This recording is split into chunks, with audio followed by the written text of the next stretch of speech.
Eu tinha esquecido de gravar. Aí!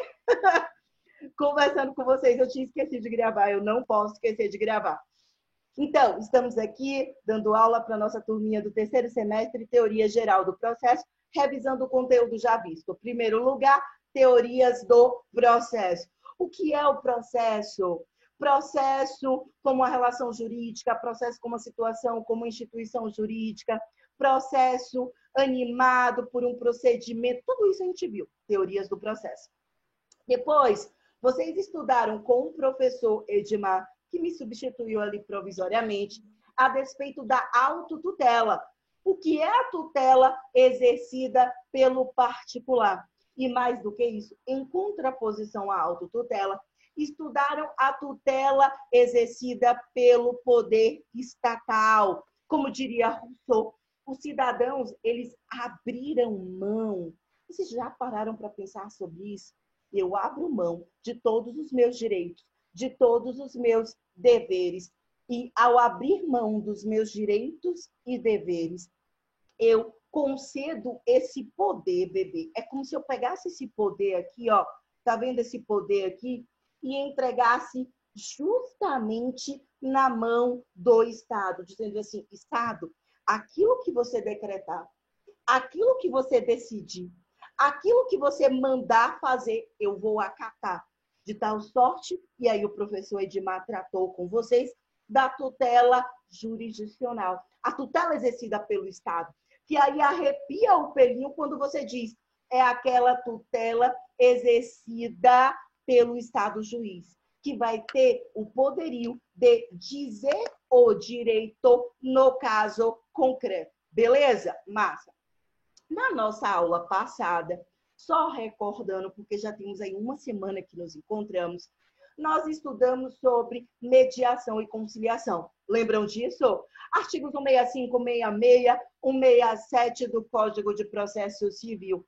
Estudamos sobre o conceito da mediação e da conciliação, sobre o papel do mediador e do conciliador, sobre a atuação do mediador e do conciliador. Amores, além disso, presta atenção, essa aula eu não dei para vocês, se liga, essa aula eu dei para outra turma do terceiro período, mas que serve como uma reposição de aula para vocês. É um conteúdo que estaríamos vendo e que já está postada, era isso que eu estava falando ali no iniciozinho, tá? E que está postada no meu canal do YouTube. Basta colocar meu nome, Ingrid Gil Salles, ou pelo Google Classroom, que é a aula no tocante à audiência de mediação e conciliação. Presta atenção, não é mediação e conciliação, é audiência. A audiência de mediação e conciliação, tá? Quando eu estudo ali com vocês o artigo 334 do Código de Processo Civil e também sobre a arbitragem, Lei 9.307 de 1996. Portanto, quem não assistiu deve assistir essa aula, beleza? Porque vai estar na nossa prova. Amores, ok. Então, teorias do processo, autotutela, jurisdição. Aqui, ó, me acompanha, por favor. Mediação, estou escrevendo aqui no nosso chat. Mediação e conciliação. Arbitragem, tá? A aula já está lá disponível. E audiência de mediação e conciliação. Beleza, meu povo? Tranquilo? Massa. Ok, manhã, eu entendi. Massa. O que a gente vai ver hoje?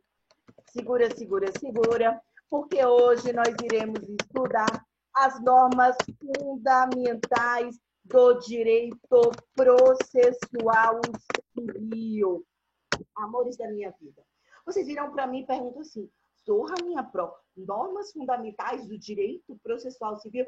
Amores, Laura, Everton, Luan, Bruno, Hilary, isso na verdade é só um nome lindo para dizer o seguinte, princípios do direito processual civil. Pronto. Se cai na sua prova, dê exemplos, justifique, ó, perguntinha de prova, sinta, disserte sobre as normas fundamentais do direito processual civil, O que você vai se recordar é que normas fundamentais são normas basilares, são normas que se constituem no pilar. Sabe o pilar, o fundamento? É isso que é um princípio. Portanto, normas fundamentais do direito processual civil nada mais são do que os princípios do direito processual civil. Esses princípios, eles, estou aqui escrevendo para vocês, estão prescritos do artigo 1º ao 11 do CPC, beleza?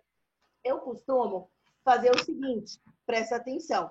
Eu costumo dizer para o meu pessoal que logo quando você pega o CPC, amores da minha vida, vale muito a pena pegar esses artigos do 1º ao 11, colocar na folha de ofício e colar na parede, sabe assim, ó, vai colando na parede. E todo dia você lê, todo dia você lê. Quem sabe processo civil compreende o que é o processo. O melhor advogado, o juiz brocador, o promotor fodástico é aquele que entende o direito processual civil. Para isso, basta fazer a leitura do artigo 1º ao 11. Isso cai na nossa prova? Vai cair, porque é um conteúdo de TGP. Beleza, quem vai prestar a OAB, isso cai? Amores, vamos ser sinceros, papo reto, honesto, é muito difícil de que seja cobrado na prova da OAB e de outros concursos públicos, pelo menos prova objetiva para magistratura, para Ministério Público e outros, para que isso seja cobrado, é muito difícil o princípio. Disserte sobre o princípio da paridade de armas, né? Você até pode ter isso numa segunda etapa, na prova escrita, mas não na primeira. Então, para que zorro eu vou estudar princípio? Como princípios são a base de tudo, eu até brinco. Quando você não conseguir resolver alguma coisa pela norma, o que diz a lei, quando você não consegue resolver pelo que diz a jurisprudência, sabe?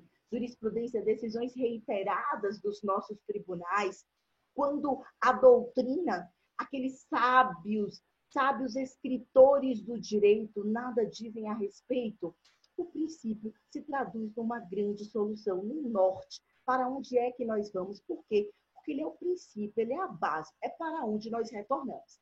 Amores, o primeiro princípio que a gente vai estudar aqui é o princípio do devido processo legal. Então, eu vou escrever aqui. Pegue seu papel, sua caneta na mão e venha estruturando a aula de hoje comigo. O primeiro princípio, escreva para mim, por favor, é o princípio do devido processo legal. Princípio do devido processo legal. Esse princípio, ele está previsto na nossa Constituição Federal, tá? No artigo 5º, inciso L e V, inciso 54 da Constituição Federal de 1988. É um supraprincípio, tá? Como também está previsto no nosso CPC. O que diz o princípio do devido processo legal? Amores, o princípio do devido processo legal poderia se resumir em duas palavrinhas. Duas palavras, vou colocar em letras garrafais. Sentença justa, bebê. Isso mesmo. Quando a gente está falando que o processo, ele tem que ser um processo devido. O que é um processo devido? Aquele que obedece a todas as diretrizes, a tudo aquilo que se espera dele, tá? Além dele ser um processo devido, ele tem que ser legal, ele tem que estar adstrito à legislação. Esse devido processo legal, o que ele vai buscar é uma sentença justa. Eu diria que não só uma sentença justa, que é o resultado do processo, mas um processo justo. Amores, quando a gente está falando, presta atenção de que a gente busca uma sentença justa. Para que a sentença seja justa, olha o que a Pro escreveu aqui no chat. O processo tem que ser justo. Isso é tão importante, Luan, Everton, que não dá para chegar e dizer assim, olha, gente, olha aqui para mim, tá vendo isso aqui? Foi produzida essa prova. E aí eu digo assim, ô Everton, eu vou te dar o prazo de 15 dias úteis para que você se manifeste sobre essa prova. E o Everton é parte ré. Perceba que o prazo que eu concedo para a parte ré este prazo também tem que ser concedido para a parte autora. O prazo que eu conceder para o Luan, eu tenho que conceder para o Everton. Se eu vou ouvir tantas testemunhas no processo civil, olha que interessante, eu posso apresentar nota, bora beber, até 11 testemunhas. No processo civil, eu posso apresentar até 11 testemunhas, sendo 3 por cada fato. Então, imagina que eu tenho que provar fatos. Qual o primeiro fato que eu tenho que provar? Eu tenho que provar que em determinado dia, determinada hora, eu estava em tal local. Eu tenho que provar que fulaninho estava agindo de má-fé. Afinal, a boa-fé se presume, a má-fé é dolo, não se presume.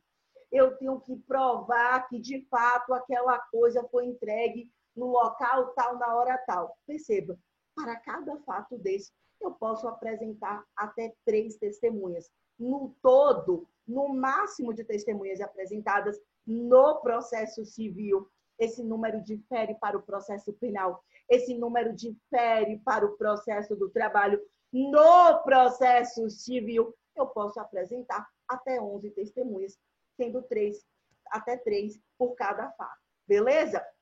Massa. Então, amores, se eu concedo que o Everton ele me apresente uma prova de confissão, que ele possa ali fazer uma confissão, essa mesma oportunidade eu tenho que dar para a Laura. Se eu permito que a Laura me apresente uma ata notarial, que é a prova notarial, elaborada em um tabelionato de notas, no qual ali se verifica a constatação de fatos, eu também posso permitir, tenho que permitir que a Glória me apresente prova testemunhal, prova pericial, prova notarial, prova confessional, prova documental. Todos os meios de prova em direito admitidos, beleza? Mais do que isso, continua olhando para mim. Presta atenção. É assim, o que eu dou para um, eu dou para o outro. O devido processo legal, portanto, ele sempre vai estar conversando com a ampla defesa. Ele sempre vai estar conversando com o contraditório. Por que minha pró? Porque se eu oportunizo a ampla defesa, o que é ampla defesa? Aquela defesa ampla. Ou seja, que a pessoa, ela pode, tudo que ela quiser trazer para o processo, para provar que a verdade está com ela, e isso é lícito, e isso é legal, ela vai poder trazer. A pessoa pode apresentar, olha para mim, 5 tipos de provas? Pode. Ela pode apresentar prova notarial, testemunhal, documental, pericial e confessional. Ela pode apresentar todos os tipos de provas. Ela vai poder apresentar as 11 testemunhas? As 11 testemunhas. Além disso, ela vai poder recorrer, fazer uso dos 9 recursos previstos no processo civil? Vai. Ela vai poder embargar a execução? Vai. Ela vai poder agravar de instrumento? É um recurso, tá? Agravo de instrumento. Vai. Ela vai poder recorrer com a apelação? Vai. Ela vai poder requerer uma medida liminar? Vai. Por meio de uma tutela provisória da urgência da evidência? Vai. Ela vai poder requerer a aplicação de uma multa por litigância de má-fé contra a parte contrária? Vai. Vai poder requerer a inversão do ônus da prova. Eu tinha a obrigação de provar para tudo, juiz. Eu quero a inversão do ônus da prova. Eu sei que a obrigação é minha, mas agora quem vai ter que provar é o Luan. Perceba que, com o devido processo legal, quando ele se alia à ampla defesa, tudo que estiver ao meu alcance. Eu posso usar o grampeador, eu vou usar. Eu posso usar a garrafa d'água, eu vou usar. Eu posso usar o chocolatinho, eu posso usar. Perceba, tudo que estiver ao meu alcance. Isso é a ampla defesa, é a defesa ampla. Todos os instrumentos, todos os meios cabíveis, tudo que eu puder fazer uso, eu irei fazer uso. Beleza? Amores, o contraditório, ele é o máximo, né? Porque quando você pensa no contraditório, o que é o exercício do contraditório? É o exercício da contradita. É dizer, a verdade não está com você, mas a verdade está comigo. Então, quando eu falo do contraditório, eu estou falando que eu vou poder insurgir de forma contrária. Então, se você apresentar uma petição inicial, eu vou apresentar uma contestação e vou dizer, juiz, isso não procede, o que procede é assim. Juiz, isso não é verdade, o que é verdade é isso. Então, eu sempre vou poder me manifestar de forma contrária. Por isso que a gente fala das três grandes irmãs do direito processual civil. Quando você alia um contraditório, beleza? Com a ampla defesa, olha aqui a pró escrevendo, e o devido processo legal. Amores, ainda mais se vocês pensarem que todas essas, elas estão ali conjugadas, ok?